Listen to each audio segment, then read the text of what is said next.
Okay guys, I'm back on part 3.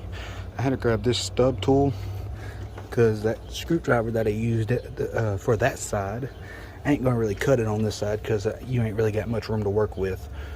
So we're gonna go ahead and remove that T27 star bit, set this to the side, and this is not a magnetic one, so I gotta be careful.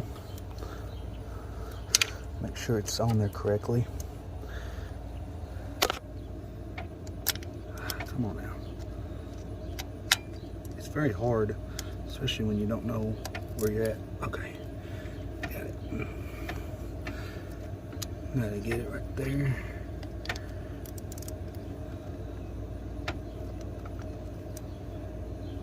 Okay, I got it loose enough, but I gotta get that connector off.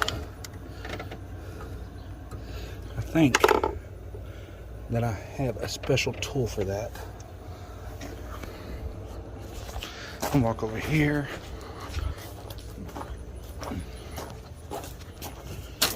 Let me see if I can find it. I made it just for that job. I think this is it, yeah. It's not really it, guys, but it'll work.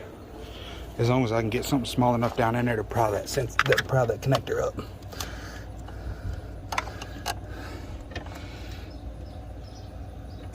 Okay, got that off. And you can automatically tell there's oil all over my hand. But yeah, that one's dirty. So I'm gonna set that one to the side. Actually, I'm gonna put that through this oil, the oil dipstick. I'm gonna go ahead and continue to get this bolt off that holds this sides in.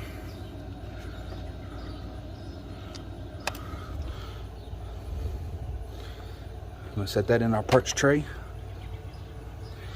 and we're going to remove this camshaft position sensor.